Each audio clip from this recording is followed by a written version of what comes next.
Best health packages up to 80% discount. Tirumala Diagnostics. నమస్తే రమ్మగారు. నమస్తే జయ. మంచి స్టోరీ ఏదైనా చెప్పండి. సవతి తల్లి మామూలుగా సవతి తల్లి స్టెప్ మామ్ అనగానే మనకు ఒక దురుద్దేశం ఉంటుంది, బ్యాడ్ ఒపీనియన్ అంతే. ఎందుకంటే ఏ స్త్రీ తన పిల్లల్ని కాని వాళ్ళని పెంచలేదు అని అనిపిస్తుంది. రెండోది సవితి కన్న పిల్లాడు అనేసరికల్లా వాడి మీద ఒక చిన్న చూపు ఉంటుంది. ఈవిడికి సొంతంగా పిల్లలు కలిగేసరికల్లా టాప్ ప్రయారిటీ తన సొంత పిల్లల మీద వెళ్ళిపోతుంది. కానీ మనం లోకల్లో మన చుట్టాల్లోనో బంధువుల్లోనో చూస్తాం, స్టెప్ మామ్స్ చక్కగా పిల్లల్ని చూసుకున్నది, 4 ముచ్చటగా జరిపించింది, కనపడతారు అక్కడక్కడ. కాకపోతే ప్రపంచం నమ్మదు దాన్ని. పెంపుడు తల్లుల్ని నమ్ముతుంది. వాళ్ళే తెచ్చుకుని పెంచుకున్నారనుకో పిల్లల్ని బాగానే పెంచుకుంటారు. అవును. కానీ సవితల్లి మాత్రం ఆ పిల్లల్ని చూడడం కోసమే ఆ ఇంట్లో ప్రవేశించినప్పటికీ ప్రపంచం నమ్మదు. అలాంటి ఒక కథ. ఓ పల్లెటూరులో ఒక రైతు ఉండేవాడట. అయితే అతనికి లేక లేక ఒక కొడుకు కలిగాడు. పిల్లవాడు పుట్టిన కొద్ది రోజులకే భార్య చనిపోయిందట. ఈ పిల్లాడికి వెంకట్ అని పేరు పెట్టి పెంచుకున్నాడు. వీడికి ఏడాది అర్థం వచ్చాక ఇక వాడిని కాలు వచ్చిన పిల్లాడిని కాయలేకపోయేవాడు అతను. చుట్టుపక్కల వాళ్ళంతా అన్నట్ట, పెళ్లి చేసుకోరా, వెళ్ళాం వస్తే ఆ పిల్లాడిని కొంచెం చూసి వాడికి ముద్దోడికేసి పెడుతుంది, నిన్ను చూసుకుంటుందంటే ఆలోచించి బంగారి అని ఒక అమ్మాయిని తెచ్చి పెళ్లి చేసుకున్నాడు. ఆ బంగారికి పిల్లలు కలగల. వీడిని చక్కగా చూసుకునేది. వీడు కూడా చిన్నమ్మ అని ముద్దుగా బాగుండేవాడు. తిండి పెట్టేది, బళ్ళోకి పంపించేది, 4 చూపించేది. కొంతకాలం తర్వాత తండ్రి కాస్త మరణించాడు ఆ రైతు. చుట్టుపక్కల అందరినీ పాపం వీడికి సవితి తల్లి అనేవాళ్ళు. వీడు మామూలుగా పింతలతో బాగుండేవాడు, చిన్నమ్మతో బాగుండేవాడు. ఎవరైనా పాపం వాడికి సవితి తల్లి అనగానే తన తల్లి సవితి తల్లి అనేది గుర్తొచ్చేది వాడికి. అప్పుడు ఆ పూట అంతా ఆవిడ తనకి ఏం చేస్తుందో అవన్నీ గమనించేవాడు. రాత్రి నిద్రపోయాక మర్చిపోయేవాడు. వీడికి వస్తే పైకి రాలేదు, వీడేం ఇంకా బాగా చదువుకోవట్లేదు అలా అన్నారుగా. ఆ సొంత తల్లి అయితే శ్రద్ధగా చూస్తుంది, సవితి తల్లి ఆవిడేం చూస్తుంది అలా అనేవాళ్ళు. అన్నప్పుడు అవును మా అమ్మ లేదు కాబట్టి నాకు చదువు బాగా రావట్లేదు, అంతేకాని తన చదువు బాగా రావడానికి తను చదవకపోవటం కారణం అని వాడికి అనిపించేది కాదు. ఏమిట్రా ఈ మధ్య చిక్కిపోయావు, మీ సవితి తల్లి నీకు అన్నం పెట్టట్లేదా అని అడిగేవాళ్ళు. చుట్టుపక్కల ప్రజలకు కూడా అదొక రోగంగా ఉంటుంది. అవును అవును, ఇప్పటికీ ఉంటారమ్మా అలాంటి వాళ్ళు. వాళ్ళని నమ్మలేం మనం, అసలు సమాజాన్ని నమ్మలేని స్థితి వస్తూ ఉంటుంది ఇలాంటప్పుడు. ఏదో వీళ్ళ ఐడియాలజీ వీళ్ళ ప్రకారం వీళ్ళు చేసేస్తూ ఉంటారు. అయితే వీడు ఇలా ద్వైధీభావంతో అలా కొట్టుకుపోతూ ఉండేవాడు. ఉంటే సరే ఏమైంది, వాళ్ళ ఆవిడ రోజు దీపం పెట్టుకుని దేవుడి దగ్గర ఏదో చదువుకునేది. ఎవరింట్లోనూ పూజకి వెళ్ళినప్పుడు వాళ్ళు ఏదో ప్రార్థిస్తున్నారు. అప్పుడు వీడికి తట్టింది, మా పిన్నమ్మ ఏం ప్రార్థిస్తుంది రోజు దేవుడి దగ్గర అని. ఆవిడ రోజు దీపం పెట్టుకుని దేవుడా అని ఏదో గొణిగేది.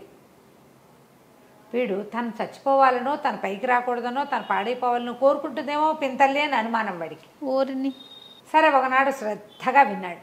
ఆవిడ ఏం కోరుకుంది, అయ్యా దేవుడా, నా వెంకడు చీమలాంటి వాడుగా, ఆడదానిలాగా ఆకలిగా తాడుగా కుండగా ఉండేలా చూడనాయనా అని దండం పెట్టుకుంటోంది. చీమ, ఆడది, ఆకలి, తాడు, కుండ. అర్థం కాల. చీమది ఒక బతుక, ఆడదానితో జీవితమా? నాకు ఎప్పుడు ఆకలి వేయాలని కోరుకుంటుంది ఏంటి మా పిన్ని? కుండ తాడు. తాడేమిటి, కుండ ఏమిటి? నేను రాజా అయిపోవాలి, మహారాజా అయిపోవాలి, నేను గురువు అయిపోవాలి, అది కదా ఆలోచించాలి. చిచ్చి ఈవిడ ఆలోచనలు బాగోలేదని ఇంటి నుంచి వెళ్ళిపోయాడు. వెళ్ళిపోయి ఎక్కడో ఒక చెట్టు కింద పడుకున్నాడు, ఒక అడవిలో. దాని పక్కన ఒక చచ్చిన ఏనుగు ఉంది. ఆ ఏనుగు చచ్చిపోయిన చోటకి కొంచెం పక్కగా ఉన్న ఓ చెట్టు కొమ్మ మీద పడుకున్నాడు. ఏదో చెట్టుకు 2 కాయలు, పచ్చకాయలే అందితే కోసు తిన్నాడు, నిద్రపోయాడు. తెల్లవారు లేచేసరికల్లా చెట్టు కొమ్మ పక్కనే చచ్చిన ఏనుగు శవం ఉండాలి కదా, అది ప్లేస్ కదిలి ఇంకో చోట ఉంది. నేను ఎక్కడికైనా వచ్చేసానా అని చూసుకున్నాడు, కాదు, తను ఆ చెట్టు మీదే ఉన్నాడు. ఏనుగే కదిలింది. ఏనుగు ఎట్లా పడిపోయింది, నేను చచ్చిపోయింది కదా. అప్పుడు చూస్తే వాడికి కనపడింది, కొన్ని వేల లక్షల చీమలు ఏనుగుని మూసుకుపోతున్నాయి. చచ్చిన ఏనుగుని మోసుకెళ్ళిపోతాయి, కోట్లు వస్తాయి పట్టుకెళ్ళటానికి. ఒక చీమ తనకంటే 5 రెట్లో 10 రెట్లో బరువు ఎక్కువ ఉన్నదాన్ని మోసుకుపోతూ ఉంటుంది. ఇట్లా డెడ్ బాడీని తీసుకెళ్ళాలంటే కుప్పలు తెప్పలుగా చీమలన్నీ చేరి మోసుకుపోతాడు. నువ్వు మన ఇంట్లో కాక్రోచ్లు మోసుకెళ్ళటం చూస్తున్నాను. మోసుకెళ్తున్నాయి. కొంచెం జరిగి ఏనుగు కొంచెం ముందుకెళ్ళిపోయింది. ఆశ్చర్యపడి, అంటే చీమ అంత చిన్న జంతువు కాదు, పూసిని దీనికి చాలా శక్తి ఉందే. అది ఎప్పుడు సమూహంతో ఉండి పనిచేస్తుంది, నలుగురితో కలిసి ఉంటుంది, రేపటికి సంపాదించుకుంటుంది. వాడికి చీమ మీద అమాంతం గౌరవం పెరిగిపోయింది. మా పిన్ని నన్ను చీమలాగా ఉండాలంది. ఇది కాబోలు ఆవిడ పాయింట్. అర్థమైంది అతనికి. సర్దుకున్నాడు. అక్కడి నుంచి ఏం చేశాడు, ఏదో కాయకాసులు కోసుతున్నాడు. ఒక ఊళ్ళోకి ప్రవేశించాడు. కాళ్ళు పీక్కొస్తున్నాయి. ఒక గుమ్మంలో కూర్చున్నాడు. ఆ గుమ్మంలో ఇంట్లో ఒక రోగిష్ట ఆయన, 2 చిన్నపిల్లలు ఉన్నారు. పిల్లలు ఏదో ఏడుస్తున్నారు. ఏడుపు గొంతులు వినపడుతున్నాయి. వాళ్ళ నాన్న ఎవరు ఉండండర్రా, మీ అమ్మ వచ్చి ఏమైనా చేసి పెడుతుంది, అట్లా గోల్ చేస్తారు అని కేకలేస్తున్నాడు. ఇంతలో ఒక ఆవిడ, అప్పటికి ఇతను కూర్చొని 1 గంట 3/4 గంట అయింది. పిల్లల గోల మామూలుగా లేదు. తండ్రి మూలుగులు కేకలు మామూలుగా లేవు. లేచి వెళ్ళేందుకు మన వాడికి సత్తా లేదు. ఒక ఆవిడ వచ్చింది. మొహం తుడుచుకుంటూ చెమటలు గారుకుంటూ చీర ఎగుదోపుంది. ఓ 2-3 వస్తువులు మోసుకొస్తోంది. ఏదో తినడానికి కూడా పట్టుకొచ్చింది. లోపలికి రావటం ఏంటి, అప్పటిదాకా కంగాళిగా ఉన్న ఇల్లు ఒక్క క్షణం శృతిలో పడింది. క్షణంలో ఈవిడ రావటం ఏమిటి, ఆ చేతిలో తెచ్చిన వస్తువు లేదో మర్తకింత చేతిలో పెట్టింది. పిల్లలిద్దరికి చెరుకు అప్పచ్చి పెట్టింది. అప్పటిదాకా ఏడ్చి రాగాలు తీసి కొట్టు చచ్చిపోతున్న పిల్లలిద్దరికి కిక్కురు మనకంటా కూర్చున్నారు. సైలెంట్గా ఉండిపోయి ఆవిడ దొడ్లోకి వెళ్ళి కాళ్ళు కడుక్కుని చకచకా పొయ్యి వెలిగిచ్చేసింది. నిమిషంలో బియ్యం పొయ్యి మీదకి ఎక్కిచ్చేసింది. అక్కడి నుంచి చీపురు తీసుకుని ఇల్లు వాకిలి బరాట్లు టకటక ఊడ్చేసింది. పొయ్యి మండుతుండగా ఎసరు కాగుతుండగానే ఈవిడ ఇల్లు వాకిలి ఊడ్చేసింది. అక్కడ ఇక్కడ పడున్న సామాన్లు సవరిచ్చేసింది. పడమటి ఇంట్లోవి వంట అయిపోయింది. అరగంటలో ఈ బయటవాడు చూస్తూనే ఉన్నాడు. సరే అన్నం పెడతారండి, పచ్చడి తెచ్చాను అని చెప్పింది. పచ్చడి పైనుంచి మజ్జిగ దుత్త తీసి కింద పెట్టింది. పచ్చడి అన్నం కలిపింది. కలిపేసరికల్లా ఇతను అన్నాడు, బయట ఎవరో కుర్రాడు కూర్చున్నాడు, వాడు తిండి కూడా చూడవే అన్నాడు. అనేసరికల్లా ఏమబ్బాయి ఏనాయనా తింటావా, అన్నం తింటావా అని అడిగింది. వద్దులేండి, మీరు కష్టపడి వచ్చారు. కష్టపడి వస్తే ఏమిటి, అన్నం తింటాను కాకపోతే ఎందుకు, రా లోపలికి రా అని వాడిని లాక్కొచ్చింది లోపలికి. బయట కూర్చున్నాడు కదా మన వెంకడు. లోపల తెచ్చాక వాడికో ఇంత అన్నం, వాళ్ళు ఎవరింటో ఇచ్చో తెచ్చిన పులుసు, ఇంత పచ్చడి ఏదో తెచ్చింది. 3 ముద్దలు ఇదో 3 ముద్దలు అంత మజ్జిగ పోసింది. హాయిగా తిన్నాడు. ఇల్లంతా చూశాడు. రాగానే అతనికి ఎట్లా కనపడింది, అది లేచిపోయే కొంపలా ఉంది. ఇల్లు శుభ్రంగా ఉంది. పిల్లలిద్దరూ ఓ పక్కన కూర్చొని ఆడుకుంటున్నారు. భర్త ఏదో కులాసాగా కబుర్లు చెప్తున్నాడు. 2 గంటల క్రితం ఈ ఇల్లు ఎలా ఉంది, ఇప్పుడు ఎట్లా ఉంది. ఆడదుంటే ఇట్లా ఉంటుంది. అర్థమైంది. ఏ ఊరినైనా ఏమిటి సంగతి కనుక్కుంటే ఊరికే ఏదైనా పని చేసుకుందామని దేశం మీద పడ్డాను అన్నాడు. నేను పనిచేసే వాళ్ళ ఇంట్లో పెళ్ళుంది, అందుకే అప్పచ్చులు తెచ్చాను, నువ్వు కూడా దీనని ఒక అరసిముక్క తుంచిపెట్టి పనివాళ్ళ అవసరం ఉంది, 4 రోజులు నాతో పాటు రా, శుభ్రంగా కడుపు నిండి అక్కడే తిందు. కానీ మగపిల్లాడివి, వయసులో ఉన్నవాడివి, అంత అన్నం తినచ్చు. చిన్నపిల్లలతో పాటు నేను వండిన ఇంత గ్లాస్ అన్నం తింటాం కాదు, హాయిగా తినేసి పని చేసుకుంది. కానీ 10 రూపాయలు చేతిలో పెడతారు అబ్బాయి అని చెప్పింది. ఆడవాళ్ళ సమర్థత చూడు. ఆవిడే ఏం చేస్తోంది, ఇల్లు చేసుకోగలదు, బయటికి వెళ్ళి పని చేసుకొస్తుంది, ఇంకొకళ్ళ కూడా అవకాశం చూపిస్తుంది.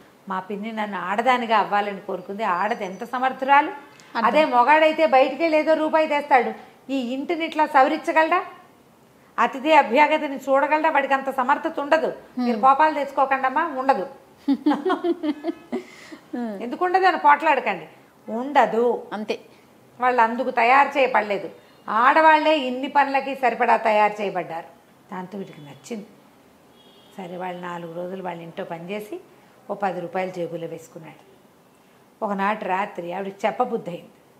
నిదానంగా చెప్పేసాడు. అయితే ఏమైంది, అక్కడ పెళ్ళిలో బాగా తిన్నాడు కదా, పెళ్ళిలో పూట తిని నాకు ఆకలి వేయటం లేదమ్మా, అన్నం వద్దనేసరికల్లా అయ్యో నాయన, అన్నం ఆడకపోవటమే ఆకలి వేయకపోవటమే జబ్బురా, ఆకలి వేయాలి, ఎప్పుడు ఆకలి ఉండాలి, ఆకలి ఉంటే ఏ జబ్బు ఉండదు. నీకు ఆకలి లేదు అంటే అయితే మనసుకి లేకపోతే ఒంటికి జబ్బు ఉన్నట్టే లెక్క అనేసరికి, అంటే ఎప్పుడు ఆకలిగా ఉండాలని కోరుకుంది మా పిన్ని, ఇదా అంటే జబ్బు లేకుండా ఉండాలి అంతే. వాడు ఆగలేక మా పిన్నమ్మ ఇట్లా కోరుకుంది అని చెప్పాడు. చెప్పేసరికల్లా ఆవిడంది, ఒరే మీ పిన్ని బంగారు పేరు కాదురా, ఆవిడ మనిషి కూడా బంగారమేనా, ఆయన నీతో మంచిగానే ఉంది, ఒక జీవికి ఏం కావాలో అవన్నీ మీ పిన్నికి తెలుసు, అందుకే చెప్పింది, అట్లా అనుకుంటోంది, దేవుడికి దండం పెట్టుకుంటోంది, వెళ్ళిపో, 10 రూపాయలు సంపాదించుకున్నావు, జేబులో డబ్బులు ఉన్నాయి, అన్నం వండిస్తాను, 2 రోజులు నడిస్తే సరిపోతుంది, ఒక 4 రొట్టెలు చేసిచ్చి అంత అన్నం వండి చేతిలో పెట్టి పంపించింది. వీడి ఇంటికి బయలుదేరాడు. ఇల్లు చేరేసరికి ఏమైంది, ఆ పిన్ని ఒక్కతే ఉంది కదా, వీళ్ళ ఇంట్లో ఎవడో దొంగ జరబడ్డాడు. వీడు ఇంకా దూరంగా ఉన్నాడు. చీకట్న ఎవడో గోడ దూకటం కనపడింది. మన ఇంట్లోకి ఎవరో దూకుతున్నారని వీడు వెనకాల పరిగెత్తుకొచ్చాడు. గోడ దూకి ఈ చిన్న గుడిసెలాగా ఉంటుంది వెళ్ళిళ్ళు పై కప్పు తీసి వాడెవడో లోపలికి దూకాడు. వీడు పరిగెత్తుకుంటూ వెనకాల నుంచి వచ్చేసి గట్టిగా 2 చేతులు పెడరెక్కలు విరిచిపెట్టుకుని పిన్నమా పిన్నమా పిన్నమా అని కేకేశాడు. ఆ చిన్నమ్మ లేచి వచ్చింది. ఎవర్రా నాయనంటే నేనే, వెంకండి తాడందుకో, వీడిని కట్టేద్దాం, తాడందుకో అని కేకలు పెట్టాడు. ఆ చిన్నమ్మ ఏం చేసింది, ఓ తాడు పుచ్చుకొచ్చి వీడి చేతులు కట్టించింది. కట్టేశాక వాడికి అర్థమైంది, అంటే ఇప్పుడు ఏదైనా బంధించాలంటే ఏం కావాలి, తాడు. నన్ను తాడుగా ఉండమంది మా పిన్నమ్మ. వాడికి అర్థమైపోయింది. అక్కడి నుంచి చుట్టుపక్కల వాళ్ళంతా కేకలు పెట్టేసరికి లేచి వచ్చారు. వీడినేమో దొంగని గ్రామాధికారికి అప్పచెప్పారు. ఆ పిన్నమ్మని కావలించుకుని, నాయన ఏమైపోయావురా, 4 రోజుల నుంచి కంటి కూడా కనపడకుండా పోయావు, ఏం చేసుకొచ్చావు, ఏం చెందావు అని అడిగితే అంతా చెప్పి అడిగాడనమాట, నువ్వు నన్ను ఇట్లా ఉండాలని కోరుకున్నావు, ఇవన్నీ బాగానే ఉన్నాయి, మట్టికుండగా ఉండమని కోరుకున్నావు ఎందుకమ్మా అంటే, మట్టికుండ అంత ఉపయోగకరమైన వస్తువు ఇంకొకటి ఉందా, పెద్దింట్లో అయినా ఉపయోగపడుతుంది, చిన్నింట్లో అయినా ఉపయోగపడుతుంది, దాన్ని ఎక్కడా దాచక్కర్లా, జస్ట్ జాగ్రత్తగా హ్యాండిల్ చేసుకుంటే 10 సంవత్సరాలైనా దాని జీవితం ఉంటుంది.